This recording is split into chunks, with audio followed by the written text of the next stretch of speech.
Welcome to the squad. It's Icewater and Puma. Do us a solid like, comment, subscribe, and share our episodes here on YouTube. Channel Chocolate 108.1 WYDL. Let's talk NBA playoffs. We have the Eastern Conference. They're set with Indiana and NYC, the New York Knicks. And the Western Conference is still TBA because we have a game 7 that's happening right after our show. Hey, got OKC in Denver. I'm going to go with Denver real quick, but let's go to the Eastern Conference, man. What do you think about the Eastern Conference? Because my thing is that there were a lot of things that were happening in that series. A lot of people didn't think Boston was going to fall to the Knicks because Boston been dominating the Knicks all regular season, and the Knicks just turned the switch on, and they did their thing. Too bad that Tatum went down with an injury in that series, but I'm not sure if that would have made a difference because they had Boston kind of shook. Boston blew them out in game 5, and then the Knicks finished it out with a real big blowout in game 6. I didn't see that coming, but your thoughts, man? Yeah, I mean, right there with this series, I mean, you got to give the Knicks all the credit in the world, right?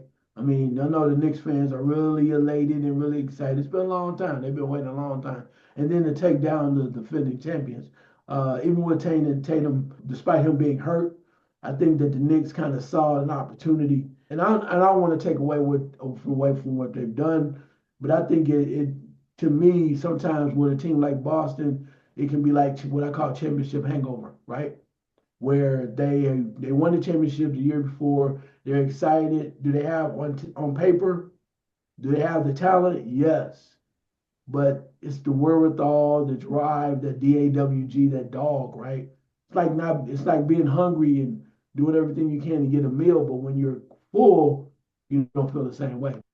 And I think the Knicks, the way that they played all year with their grit and the way they played totally, you think about as far as the guard at the top making it happen, then the big cats start coming on. And I think collectively they gravitated to become really strong and they would not be denied. And when it came to Boston, it was like Boston, and I think you said it before, Boston was trying some things that they did last year that they took for granted this year and it didn't work. So I mean, same with Jalen Brunson, just won. They had the will and they played well enough to get the job done.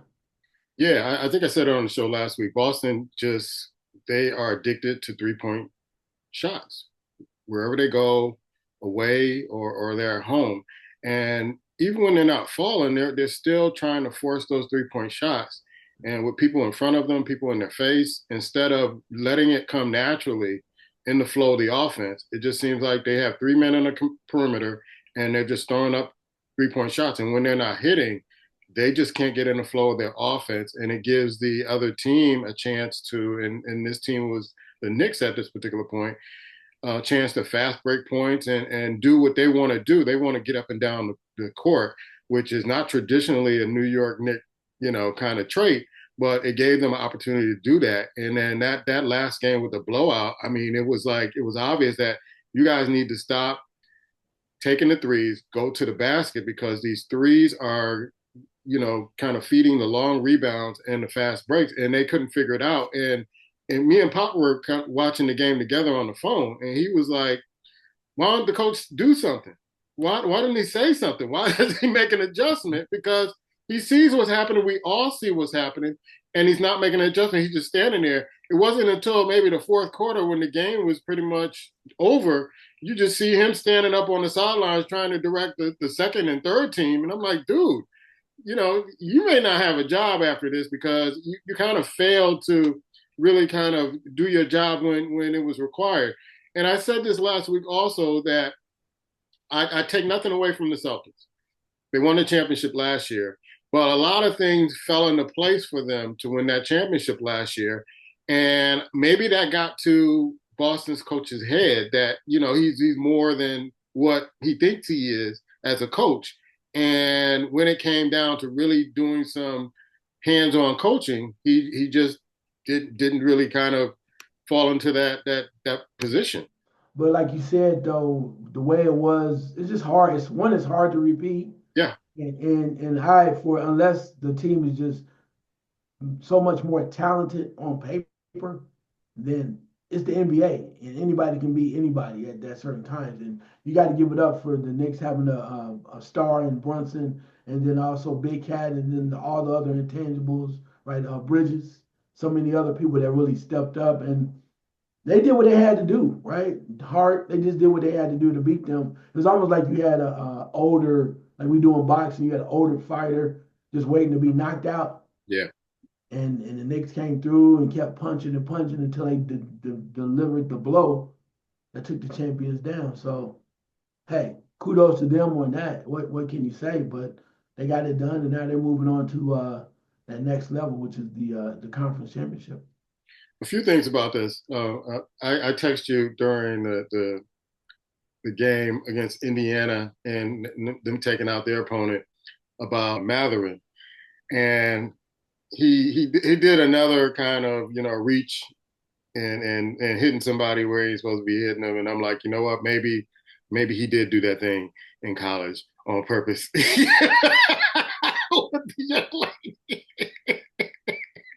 And I told you last night, I'm like, you need to get off my boy Matherin because Jaylen Brown has been doing some suspect stuff on the court too. I'm surprised that Jay Hart hasn't pressed charges on what Jaylen Brown did to old boy. But Jaylen Brown in the last game, it was obvious he didn't want to be in that game. He knew it was over.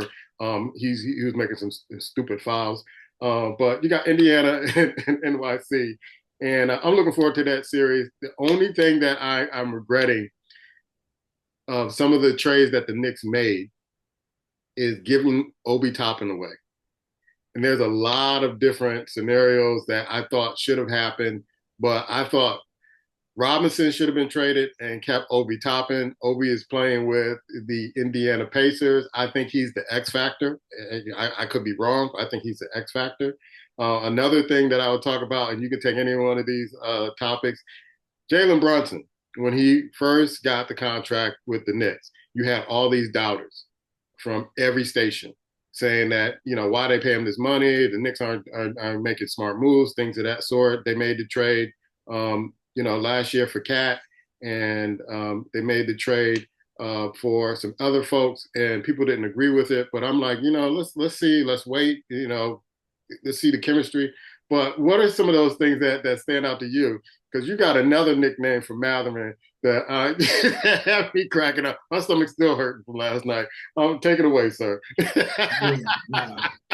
So the whole thing about Matherin, we've been watching Matherin since he was over at Arizona, right? I mean, we knew he was a good player and didn't know what his NBA prospects were going to be. So when he had the little incident, supposed allegedly, where he reached out and touched someone, someone on that level, and then of course he has something come up recently where he kind of delivered a blow. They're still trying to get the camera angle to see where that was below was delivered, and he kind of had this little chuckle on him. But yeah, so the name is you say like Matherin, but You it's couldn't like come when up with you're the name. old, huh? You couldn't come up with the name. It's like, right, you couldn't come up with that. So like when your old uncles back in the day, for instance, for those that grew up, they don't know how to say certain things, so they just start making up names. So it's a pronunciation. You like, what the hell did you come up with this? So I started thinking like you what your old uncle said. What's that boy's name? You know the one, what's his name? Madison, Madagascar. That's what it is. Knowing that has nothing to do with anything, but damn it, that sound right to me, Madagascar. Like, do you know what Madagascar is? Right, that island. You know where that is? And small island, Africa, right? Yeah, all right.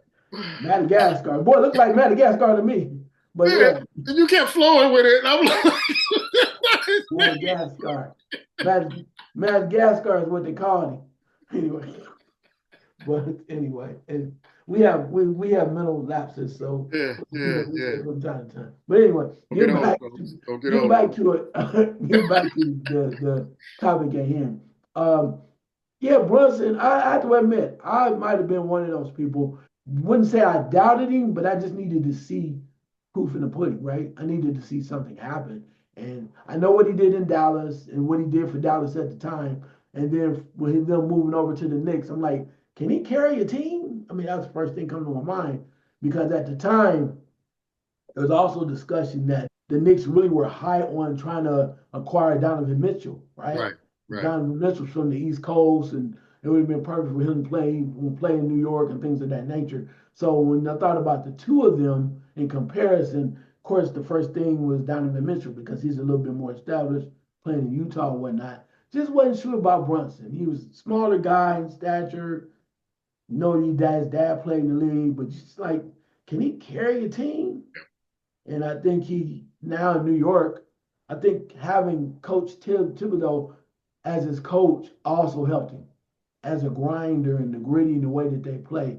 I think that that really helped allow him to do whatever, and he's more of a leader. So I think that was major there. I also think too when you see about with the Knicks, because now when I look at the Pacers as well, I mentioned to you earlier that even beginning during the season when Cleveland was rolling, I said there's just something about this Cleveland team that I think I remember you everybody's kept all saying that. I agree yeah, with that. and it's not like I don't like them, but it's just first I was going to Donovan Mitchell because I had seen him before where he would score all these points and lead Utah, but they always feel short. And I'm like, is he really a one? Is he a leader? But he showed me that he is a leader. But I think the same thing in Cleveland, he needed more help. And you had Garland get hurt. The other part of it too is as well as Evan Mobley played at center, you had Jared Allen that just needed you need another third scorer or somebody to step up. And I think that really hurt them, particularly when Garland went down. Mhm. And Indiana, as you said, with top, I'm not the biggest Rick Carlisle fan because he's like really old school, but they started playing harder and coming through. And what can you say about Halliburton is an amazing point guard that has no fear. Yeah. And you get Obi Toppin and one of my favorite players that really plays strong is Siakam. Oh my goodness. Siakam has been balling since he came from Toronto. And I think the way that they were playing became infectious.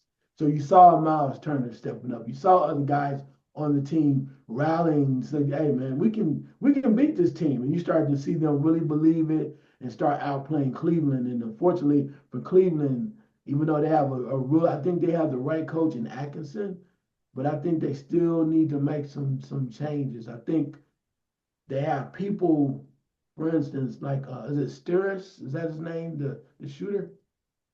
What is it? I The know the what you're small talking about. Yeah. yeah, Yeah. the small forward. I think they need to have someone else in there that can be more reliable. Yeah. Because Because I he think went that guy also. he got a big contract because what he did in Miami for like 1 year, half a year, and I think you just need more reliability when it counts. So, but kudos to Indiana from what they did and not take anything from them. They've earned the right to be there. I'm really excited about the next series between Indiana and New York because it's like two teams that are really scrapping.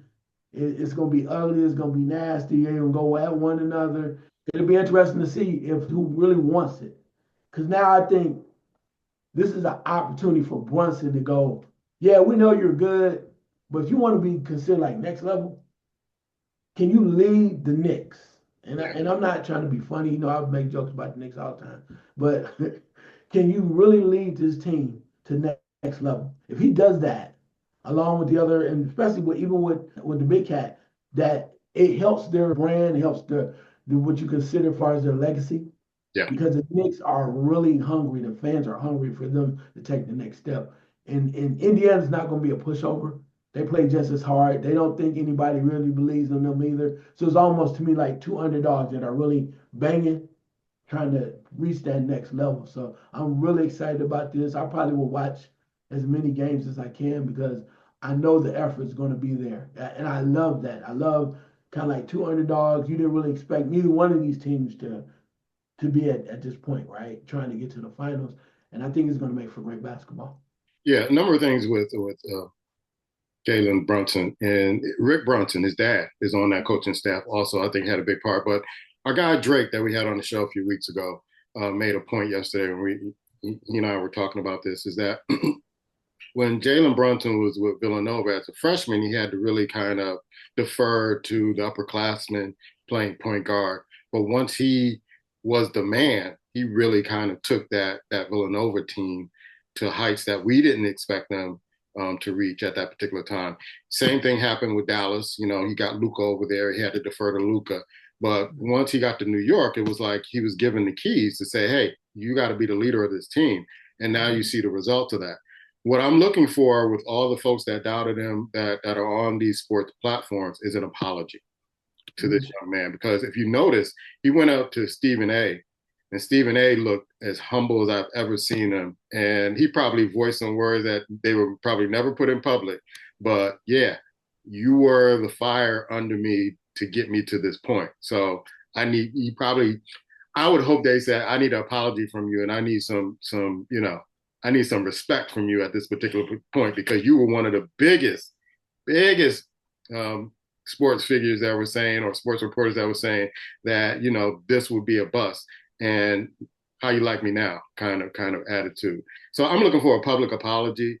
And, the Knicks have home court advantage in this series. They're number 3 seed, Indiana number 4. So that should be very interesting. Hopefully they don't do what Boston did, give up their home court advantage and lose the series. But I'm with you. I want to see this series, just not because I'm a New York Knicks fan, but because all the underlying stories coming with this. And I know we're going to the Western Conference, and you hold back on who you want to see in the finals and all the stories that is going to create. It's going to create a lot of entertainment. But let's go to the Western Conference. Yeah, Minnesota, who finally took out the Golden State Warriors, and OKC and Denver getting ready to happen in a few minutes as we were recording this show. Your thoughts about what's happening in that Western Conference and who you see coming out of there? I mean, it takes a lot for me to watch NBA basketball because I like competition. I haven't played a little hoops, and sometimes I think the regular season they just kind of go through the motions. That's just my opinion. The load management and all that, that's for another day.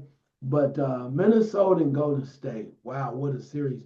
Really sad that Steph Curry got hurt and couldn't play anymore. But the way that Minnesota has been developing, right? Coming along, and the way that Anthony Edwards, who has a world of potential, is stepping up, showing that he's a leader, and in doing so, is allowing other people to step up. Julius Randle has been reborn. Okay, he has been reborn over in Minnesota. He's playing like that dude, that 6'8" dude that you meet at the park and you're 6'2" and you can't stop him when he go inside. He's treating you like a little kid, and he's just dominant. Doesn't seem fair. He was a monster versus Golden State, and Golden State played real well. They tried as much as they could until Steph got hurt. It went back and forth, and kudos to Golden State because that Houston series, man, that was brutal. That was brutal for an older team. And kudos to Houston for looking. They're real young. I just think they need a little tweaking. And now that they've been there, they might be different. You got the veteran in Mike Conley, Yeah, 18 years from the Ohio State University, playing his butt off.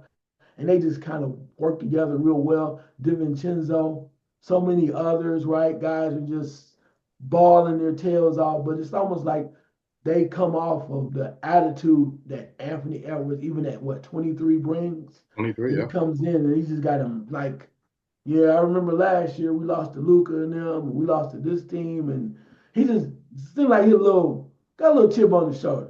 Probably other stuff going outside the arena and the court too. He probably playing into that too, but he just comes with a mindset and he's using the skill set to go off. What I love about this game is you watch him more and more.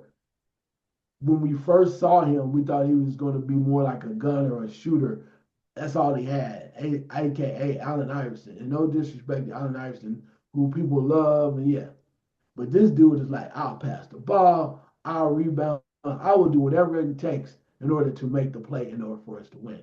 And in doing so, he pumps up his teammates, he gets them going, and they act as if with reckless abandon, as if they have not they have no fear. No fear. in contrast, and we talked about this last night, Jimmy Butler. And I got respect for Jimmy Butler and what he does and what he's been able to do. And we have to have another discussion about what we talked about last night about whether the bubble championship and that count. I don't count it. I don't count it. So I don't get nobody credit for that COVID year. I really don't. Even if the Knicks win it, I'll be happy that they won it. But I'm like, okay, you can't claim that championship. But here's the thing with Jimmy. I don't know if he was hurt. I don't know if he was feeling some kind of way. But he kept deferring to other people instead of taking the shots. Even the commentator said, no, Jimmy needs to take these shots. He's throwing it to Draymond for a three-pointer, and that ain't the person you want with the ball at the three-point line. When he's inside, mid-range, he can make a shot. And so this has always been my argument in regards to Jimmy Butler, that when there were times when he needed to really step up and be that max player, this was the time. And he just didn't get it done. So I don't know if he was hurt. I don't know what was going on. But here was the time. Steph is out. They need that player to step up and come in. This is what they brought you in there for, because you're the dog and you were going to give you were that veteran presence that was going to give them that shot in the arm to get to where they got to. And then all of a sudden it was like the air was, deflated. And I'm like, Jimmy, what are you doing? What are you doing? Your thoughts, man. Yeah, I'm a big Jimmy Butler fan, I know. so we're gonna have a problem right now because Come on, trying to keep come my I'm on, trying help me understand it. look, I'm trying to keep my thoughts. I don't want to, I'm trying to bring my thoughts in Who's first. I'm trying to bring my thoughts in because you're talking about Jimmy Butler. You're talking about my boy. That's my boy, Jimmy Butler.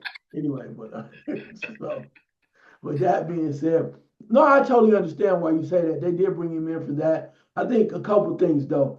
The reason why, and I don't know, because I don't know. We don't know what people are thinking or whatever. You can only go off the results, and I give you that. Minnesota was playing. They were moving the ball. They were taking advantage of mismatches, right? Mhm. And when you did move away from somebody, or you try to focus on one or two people, then they kick it out to the other guy who's open and they're making the shots. Was it McDaniels? Is that what it is? Is it that this forward, the small forward? I'm not Somebody, sure. anyway. Yeah. Yeah. So you got guys that are shooting the ball and they were hitting a lot of open shots. But when I'm talking about Jimmy Butler, what I want to say is it appears as if Jimmy Butler wanted to try to play team basketball. And what I mean by that is if you watch some of those things, okay, Jimmy was trying to go inside and take the ball to the hole and score, but oftentimes he was contested with maybe one or two people. And I know that's why they brought him in to be the guy, especially with Steph stepping up. So if you notice, when he kicked the ball to Draymond Green, wide open. You saw the other, and let me drop this down. You saw the other guards or other people. When he kicked the ball, dudes are wide open. You got to hit that shot. And I understand Jimmy should have. I do agree. They needed more of his scoring. I agree with that. But when you kick the ball out and you got two or three people on you, and you are an NBA basketball player and you're at that level, and Draymond Green is an exception because the fact that he even get a 3-pointer up and some of the shots he was hitting, I was like, damn, he hit that. But my point of it is, and I think this comes back to, and I'm about to throw it back to one of your favorite people, Steve Kerr. So I think that with the step, I think he kind of got into a routine, Steve Kerr, that is, with their rotation. Because for a while, like in the Houston series, you play like seven guys, maybe eight at max. Hmm. And then when you play Minnesota, and even when before Steph got hurt, they were trying to do the same thing Houston did. And your rotation got messed up because I can't even think of the guys now. I don't even want to badger it.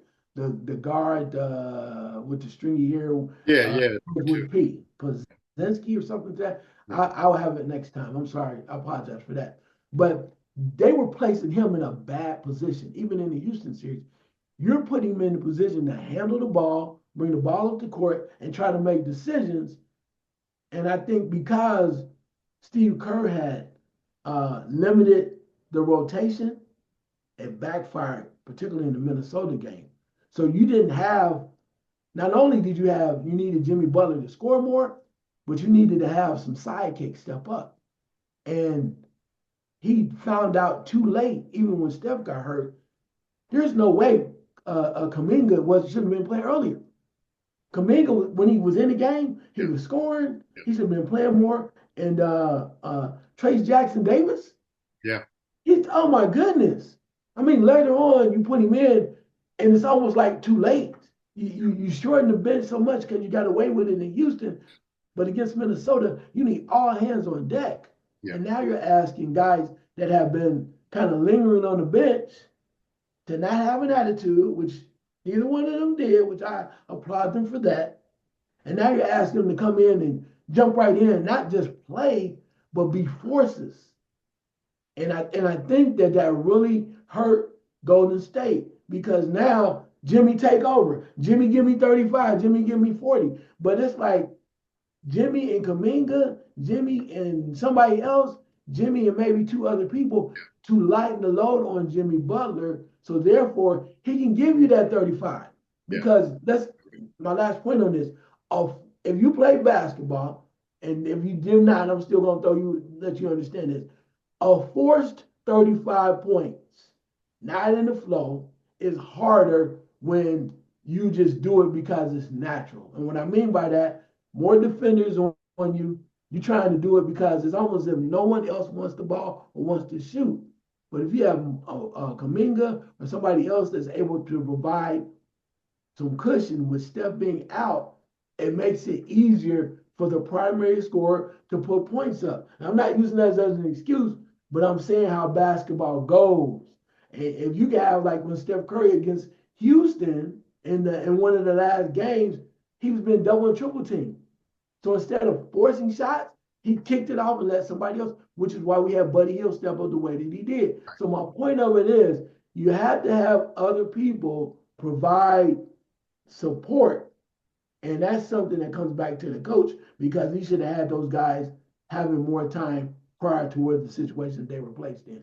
I totally agree. And it reminded me of a famous story that was shared about Larry Bird playing with Pistol Pete.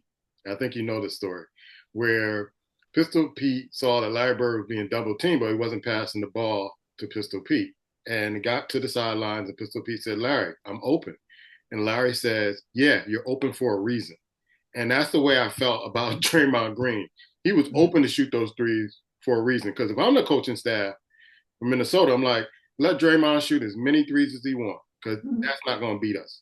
And so when he kept deferring to Draymond Green, I'm like, what are you doing? I know he's open, but Draymond's not going to sink all those 3 pointers. And if I'm the other coach, I'm like, yeah, I'm going to keep the double team on because if Draymond Green is open on the perimeter, I'll take my chances. He's not going to shoot over 25 to 30% on the 3 point line. You can give him 20 attempts. He's not going to beat you like that. So if that was their strategy to give it to Draymond, and I totally agree with you, you had other folks that you could give it to that could get hit wide open threes. Draymond wasn't the guy. You take Draymond out and put somebody else in that could get that three or drain those threes and make up for some of those points that Steph Curry is not there to give you. But when I kept seeing the game and they kept deferring to Draymond Green in the corner for a three, up top for a three, I'm like, this not going to work. It's just not going to work. And I could see, I could see like in my head, the Minnesota coaches are like, oh yeah, this is working out for us real nice. Because if you're going to give Draymond the opportunity to hit 3 pointers and we're going to use him to try to beat you, I'll take that every time. I will take that every time. But let's go to OKC. OKC and Denver. I thought Denver kind of dropped the ball on one of the games they could have won that could have ended this in 6. But now they're in game 7. I said earlier that I think the more experienced team, Denver, they seem to be coming on with Russell, Westbrook, with Gordon, and everybody just coming in and saying, you know what, we want this with this coach who kind of looks like Alfred E. Newman. From the magazine because he's just standing there and I'm like, the only thing I can think of is Alfred E. Newman. But I think the more experienced team, they're doing it for themselves. I don't see the coach kind of doing it. I just see the players who are grabbing the clipboard saying, hey, you do this, you do this, you do this, because we've been here before and this is how we know we can win this ball game. Your thoughts on that series coming up? Yeah, no, I can see where you're saying that because let's look at how dysfunctional Denver appeared to be. right before the end of the season. Yes. You fire your coach Malone, you fire the GM and Calvin Booth, and it appears like neither one of them they weren't getting along at all. So with like 7 games left in the regular season, you just throw all that out the window, and then you get an interim coach in Adelman, whose dad has a lot of great roots, and he comes from a great basketball family. You hand him the keys, and it's like, huh? And not saying that he's doing a bad job whatsoever, but it's just in those crucial moments, you need a guy that has an idea what's going on. The one thing he did do, Adelman did, is he reduced the minutes right away of Russell Westbrook Yeah. because I think he thought he was more of a problem, and I think he's trying to show him we don't need your erratic play. We need you to be when you're out there to try to be somewhat on point, or I'm going to sit you down. But Westbrook is Westbrook, and for all the times that he makes you sad, you want to praise him at other times because he's that hell of a ball player. And I agree with you that I think Denver's really kind of playing on, off of what they know and pride. And Murray's been hurt. And Murray's still playing hard. And Gordon now has been hurt a little bit, but they've been coming up with a lot of different things. And what can you say about Bron? It's doing this thing too. So collectively, with their experience, you say, yeah, Denver, they won it before, 2-time MVP. They seem like they're on the way to do it. But OKC on paper, my goodness, and SGA, still Shea Gilgeous Alexander, and you got Havenstein, big fella in the middle, Holmgren. They have so many pieces. So what I like to say is it's like a contrast between two styles and two different teams. You got a veteran team that's been there, they won it before, they're ready, but they're also ready, I think, for the taking. And Mm. OKC has everything on the line. We've been talking about them. They made the trades, they brought in people, they filled the voids. Now it's like literally putting that chemistry on the line. They've done it all year long. But the question you had to ask yourself, I think, is really twofold. It's really simple. Comes down to if OKC wins this game today, I think they are showing us that they've taken the next step, right? Taking the next step. They're ready for the big time. Now it's they're great. They won a bunch of games. They were the number ones. Okay, that's great. But when it comes to the postseason NBA basketball, you got to prove it when it matters, and this matters. Yeah. Can they step up? If they do it, then they say, okay, they're ready. If they don't, they got to make some tweaks. But then on the flip side, Denver's been there. They're gutty. Everything's in disarray. It doesn't make sense. Doesn't make sense. Got rid of the coach, all that front office stuff. But yet They're they're here. one step away from going back to having the opportunity to go and play for another championship. Sometimes madness like that, depending on the group, it either motivates and drives you, or this discombobulates every damn thing, throws it all in disarray. And they're finding a way to Denver, that is, to step and move forward despite all the distractions. And when you see the Joker dropping 42 and 12 and just collectively they're playing well, it's this game 7. If you guys are watching this and if you are live, great. If not, you catching it up, you'll see that we said that this is gonna be a battle. And because both of those teams won it. Young group, veteran group. This is what to me NBA basketball is like. We talk about old school with bad boys, Pistons versus the Bulls, or the Boston Celtics versus the Bulls before the Bulls made that jump over the hump with Michael Jordan. This is that type of situation where it's a compare and contrast with the old versus the young and who's going to get over the hump. It's like when Houston Rockets back in the day with the young Elijah Wan and Ralph Sampson, those guys played the Lakers and upset the Lakers. And Magic, you're like, oh my God, yeah, they beat the Lakers, the Robert Reed and all that, that type of thing. So it's going to be a hell of a game. We're looking forward to it. I'm looking forward to talking about it. If I had to make it, because I know you're going to have him make a pick on this, on the West. I tell you what, I'm gonna go with OKC, and I'm gonna do that because OKC's at home. They had a little time to think about what's going on. If it was in Denver, I would pick Denver because I think the home crowd and all that going on. But I think OKC is going to play. If they played over their game, they got a lot of pride. This is Gilgeous Alexander's opportunity to show the world that he is the MVP.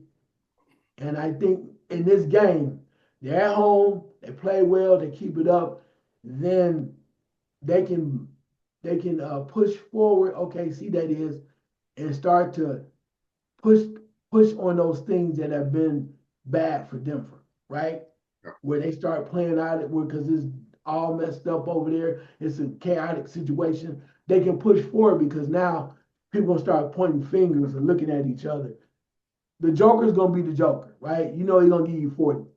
So just be prepared for that. But if they win, if OKC can play collectively as a team as they have all year long, I think they can win the game. All right. Now, we talked about this a little bit offline last night about the NBA draft. I didn't watch the draft. I'm not watching any more draft shows. I'm done with them.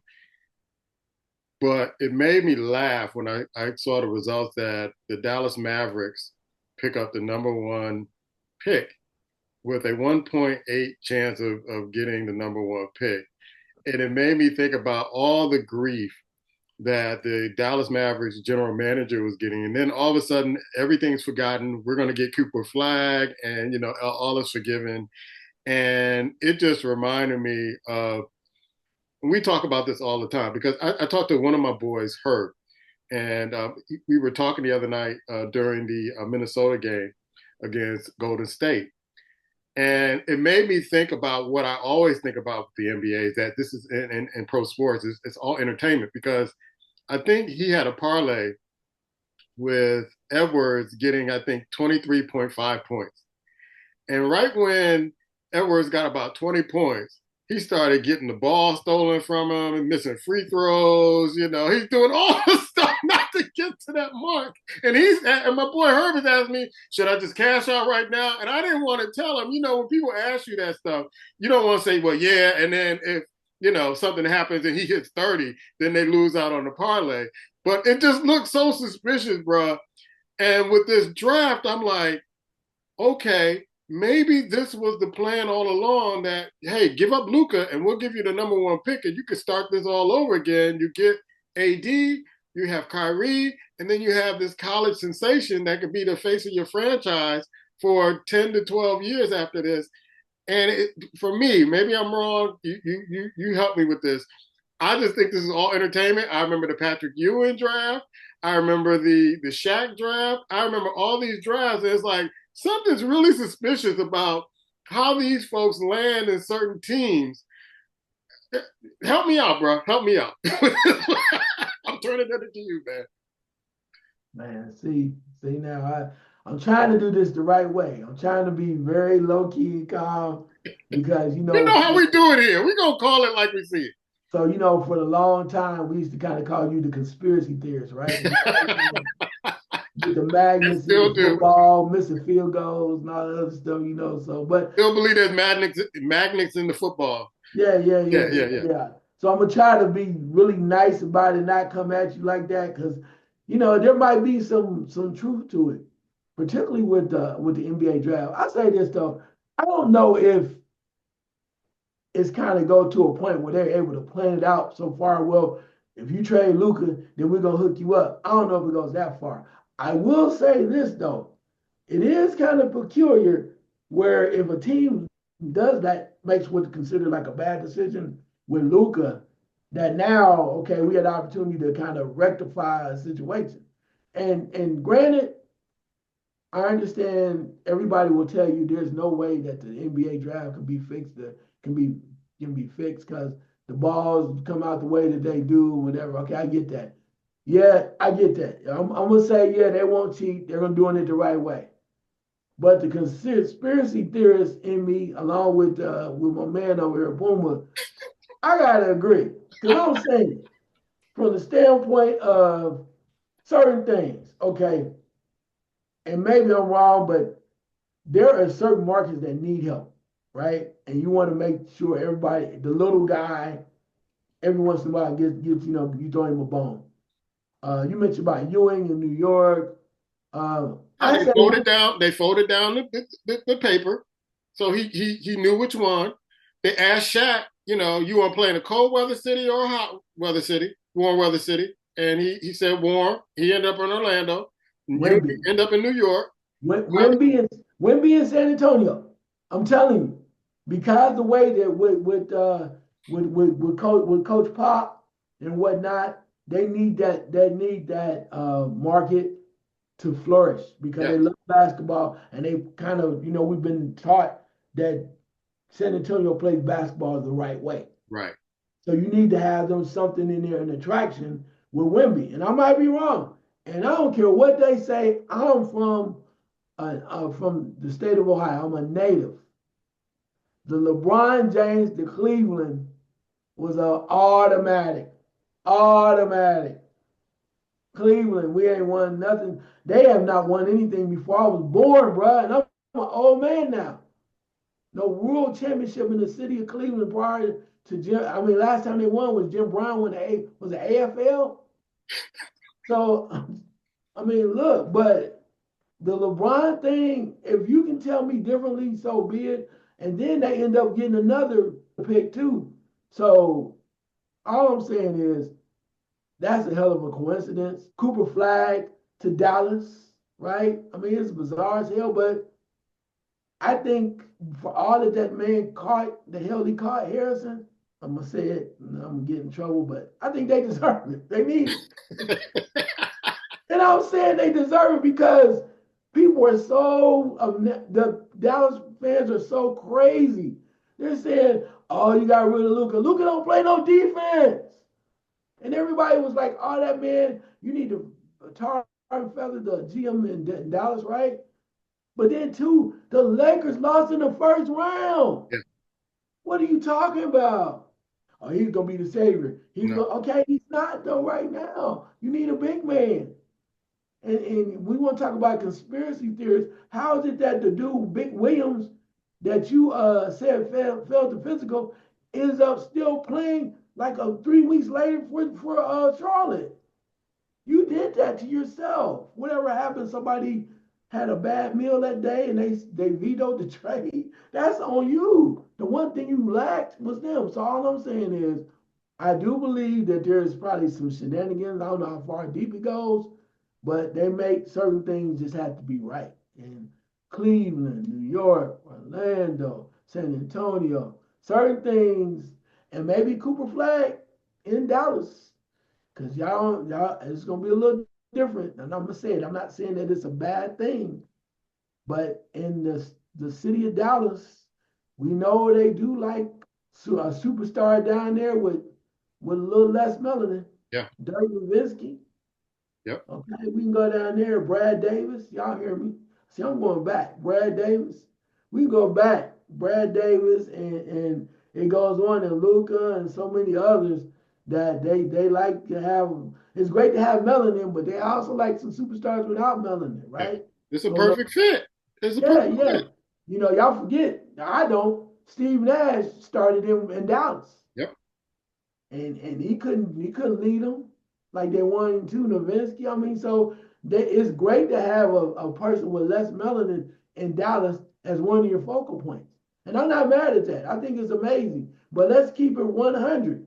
So we're going to say you put Cooper Flag in here. We just lost Luca, and look at here, inside of all of the cake, right in the middle, the great Cooper Flag.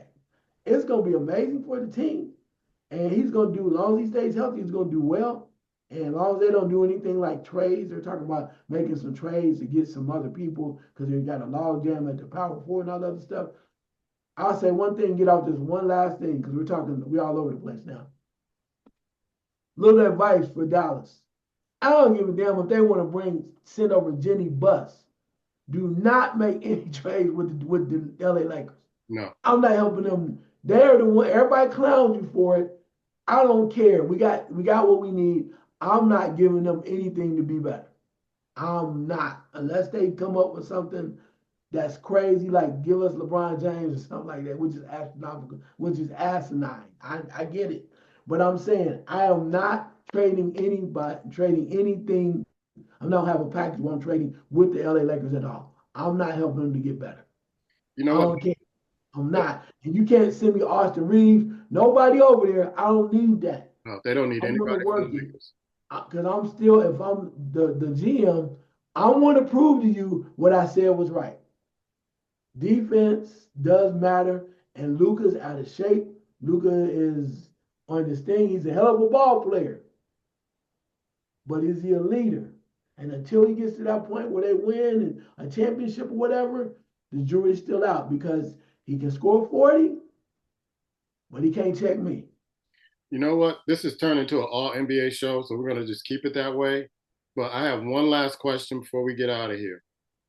Giannis Antetokounmpo, where does he end up next year? Where do you think he should end up next year? Because I got a few teams in mind that he may go to. A couple of them, maybe the Knicks, maybe Golden State. They need another superstar who could score. Those are the two teams that I think I don't see the Lakers getting him. I don't see any other teams in the West that really are going to be in a position to get him. I think the Knicks may have some space to get him. I think Golden State have some space to get them.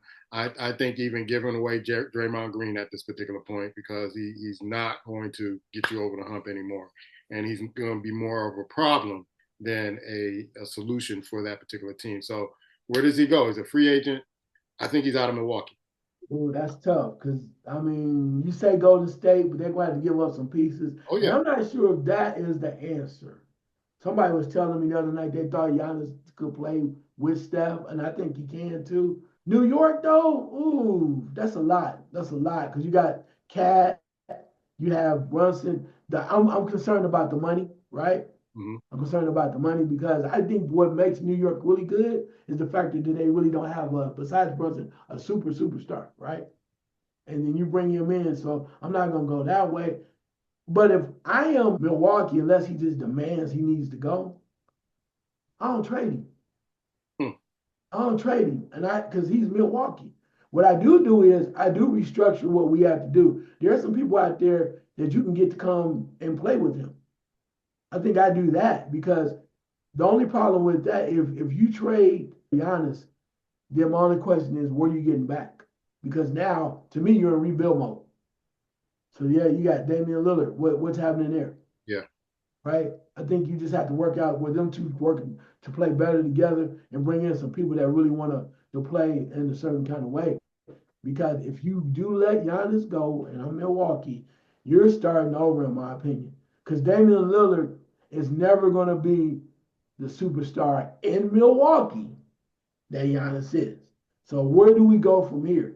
If you get rid of him and let him go, we're going to need some monumental players coming back, like from Golden State. I'm gonna need almost all those young guys.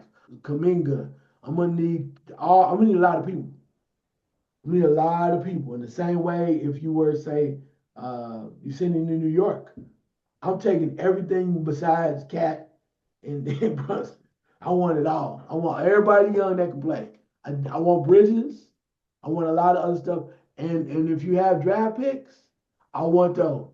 I want your soul because that's the only way Milwaukee can let him go. You gotta get something back for him. Otherwise, I say stick with what you have, make some changes, work on that chemistry between the two superstars, and then let's go. All right. Last second shot, man. Yeah, last second shot. It's so much because we have so much going on. But my last second shot is I'm gonna talk about Major League Baseball, and we know also with the recent or the passing of Pete Rose that that Major League Baseball, uh, the commissioner Manfred and others came up with a decision that now Pete Rose and Shoeless Joe Jackson, who is banned as well for life, they are now eligible to be considered for the Hall of Fame. And there are a number of other players from the White Sox scandal, Black Sox scandal, that are eligible as well, like 17 players. So it comes down to this. Manfred, the commissioner, did not want to be the one that let Pete Rose in. Now that he's deceased, Pete Rose, that is, they don't have a problem with it. And When I looked at that, I said a long time ago, I told people Pete Rose will never ever get in the Hall of Fame, Baseball Hall of Fame, until he dies. I said that. And I just said that because of the fact of how this was going in all of the intangibles, all the way back to Bart Giamatti and the attitude that people felt was displayed from that office and also between him and Pete Rose. So nobody wanted to be the guy to let Pete go in. And Pete also mentioned, I think, that he knew he probably wouldn't get in until after he died. The family has come forward. They've kind of won their case, if you will, to let him in. Does Pete Rose belong in the Hall of Fame? Yeah, he does. No doubt about it. And he had to wait because of whatever the situation is. And I know a lot of people love Pete Rose. Some people think Pete Rose was the greatest baseball player ever. He's the greatest hitter of all time. I don't agree with that. Born and raised in Ohio, I'll say this, I get off this real quick. Pete Rose had the most hits because he played the longest. He was really tough. He was a man's man. He was the type of guy that average American citizen, certain kind of folks, let me just say this. He played hard. Everything he did, he dove on the ground. There was no routine plays for him. He just did that. He was an amazing player and deserves to be in the Hall of Fame. But he wasn't even the greatest Cincinnati Red of all time. There's a lot of people in the, before that. But does he belong in the Hall of Fame? Yes. But I think what we're getting down to on the Hall of Fame too is now you flip on the other side. It's time to really see this for what it is. You have a lot of imperfect people that are in the Hall of Fame, particularly baseball. Now we need to also look now, since you've done this, look forward to saying, let's look at the steroid situation with all of that. Let these guys in, Barry Bonds, Mark McGwire, others, Sammy Sosa, if he deserves to be there, whoever else, because it was an era and a time that a lot of people did this as far as the drugs. Is it acceptable? No, but now we're at a point now, there are worse things. Mm-hmm. Worse things, there are worse situations. I can do the Ty Cobb thing. I can do a lot of stuff here. But it is now time to see it for what it is, to base this on the merit of the individual on the field and not so much on whether or not you like them in personal life, if they pop some PEDs or whatever too. You got to be honest and real. What are we judging? And the last point on this, because I done rambled for 29 minutes, I'm glad you stayed tuned, is this. We need to have these journalists or these so-called journalists or used to be wannabe base writers get out the damn way. Quit hating because you didn't have enough talent and they don't live their life or walk their life the way that you want them to. Quit hating because that's what it's coming down to. I decide this and I decide this. There's no way Ken Griffey should be a first-time all unanimous Hall of Fame. It's a bunch of rhetoric and it's too much power for a guy that's sitting here watching the game, writing, taking down notes, does not make you an expert, especially if you never played the damn game. Thank y'all. I totally agree. NBA, y'all taking a page from the NFL, and I'll tell you how you're doing it. So the NFL, to boost up ratings, they got Tom Brady commentate games and things of that sort. Guess what the NBA did? They got Michael Jordan. That's right, MJ. MJ going to be a special commentator to games. And Vince Carter. Just like Al Sharpton says, we got you. We got you. You knew the ratings were going down, and the only man that can get those ratings up is MJ. Now, LeBron James, this should scare you to death because I don't think you want to know what MJ thinks about you and your game and what type of player you are. And he gets to sound off on it now.